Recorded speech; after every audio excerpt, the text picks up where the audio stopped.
Welcome to Secure Freedom Radio. This is Frank Gaffney, your host and guide for what I think of as an intelligence briefing on the war for the free world.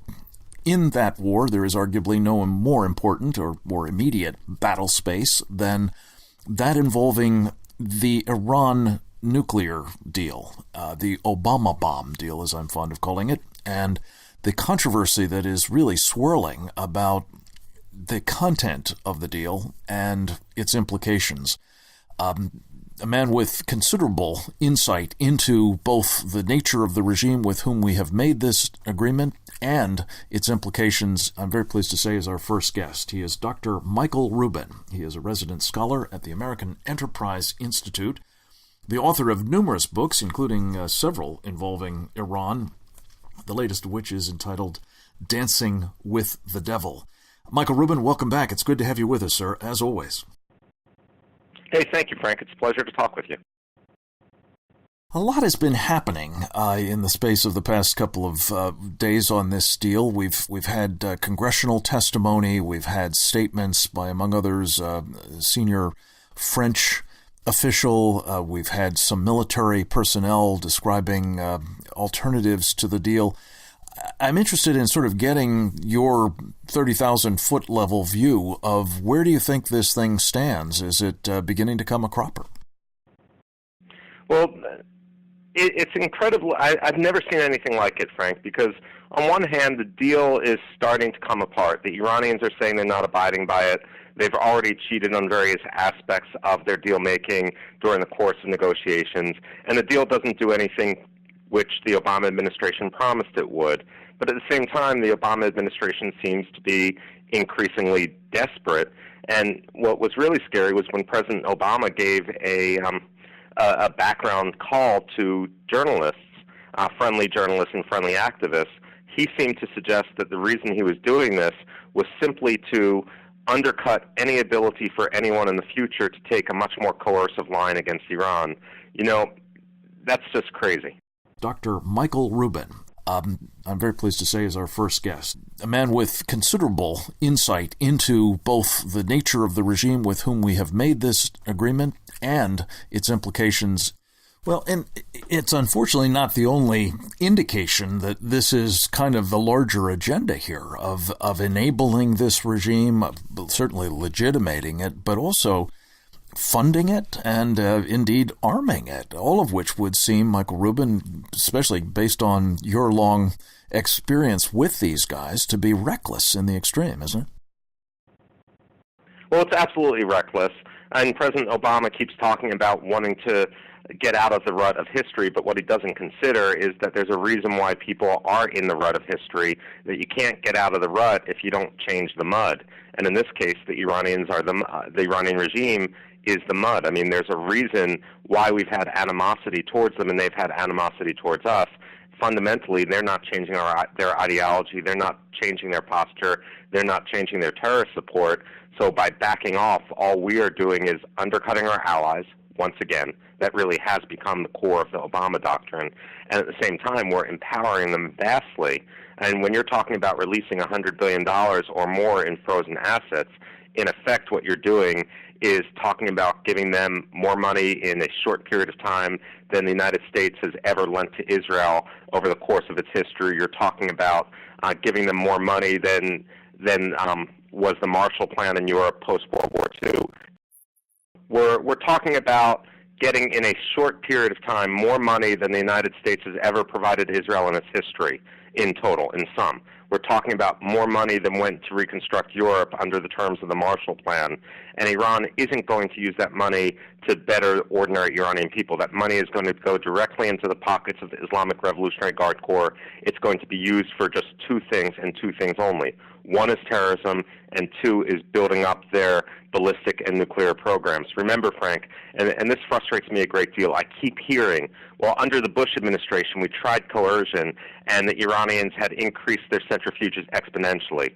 That's simply dishonest. First of all, the 20% enrichment was under President Obama and President Obama only. Number two, the European Union tripled trade with Iran, and the price of gasoline of oil between 1999 and 2005 went up about fivefold. Iran pumped that hard currency windfall into their ballistic missile and nuclear programs. And by the way, the man distributing the money in his capacity as chairman of the Supreme National Security Council, none other than Hassan Rouhani, the man with whom President Obama and John Kerry are negotiating now. The great moderate, we're told, of course. Michael Rubin is our guest. He is a resident scholar at the American Enterprise Institute, and the emphasis there is on scholar. You are a serious student of history, Michael, and your book, Dancing with the Devil, The Perils of Engaging Rogue Regimes, I think certainly laid out the broad risks associated with thinking you can legitimate and otherwise engage with these folks. But this seems to be in a class all by itself. Have you, in your scholarship and study of history, seen anything quite like the extent to which this deal really enables and greatly intensifies the danger posed by a rogue regime, in this case the Islamic Republic of Iran? No, I absolutely have. This is unprecedented in history. You know, some conservatives, Frank, like to compare what President Obama is doing to Neville Chamberlain appeasing Hitler. But to the credit of Neville Chamberlain, what he was doing was trying to buy time. The British military was weak. It had been allowed to grow weak. And so he was seeking to build up the military and buy time vis-a-vis Adolf Hitler. It didn't work, that sort of appeasement. But what President Obama is doing isn't even that. What he's doing is eviscerating our deterrent capability. He is defunding the U.S. military, bringing it down to pre-World War II levels, all the while empowering our chief adversaries around the world, not only Iran, but China and elsewhere. Yeah. Speaking of around the world, Michael, you have addressed an area that most of us are neglecting, I'm afraid probably to our great detriment, and that is the continent of Africa. You've posed some questions that presidential candidates ought to be asked. But give us quickly, if you would, kind of an overview of why we ought to be focusing more attention on Africa, especially in light of Iranian activities there, Chinese and others. Well, in a way, I'd say we've got to be more like sub-Saharan Africa, Frank, because, you know, over the last 20 years or so, almost 1 billion people have been lifted out of poverty. They've been lifted out of poverty by the adoption of free market reforms, and capitalism works. And yet, what's ironic is while we've had this great success in Africa, we're doing the exact opposite in our policy prescriptions in the United States. That itself is dangerous, but we also need to realize that there's a new great game going on inside Africa. The Iranians have certainly been trying to create logistical hubs, whether it's in Sudan, whether it's Djibouti, where the United States also has a military facility, whether it's Namibia, whether it's Senegal. And we can say, hey, we don't care about that, but if we're simply ceding ground to the Iranians, that itself is dangerous. We also need to recognize that the Iranians are cultivating uranium producers in Africa, and there's an increasing number of them. And lastly, while President Obama and Samantha Power, the UN ambassador, tend to look at international organizations as altruistic powers, as guardians of morality, what the Iranians do is quite simple. They simply buy votes. Whoever is a non-permanent member on the Security Council, whoever's serving on the IAEA Board of Governors, they will flood them with cash. And what President Obama is doing with this deal is giving the Iranians far more cash with which to buy friends and votes against the United States.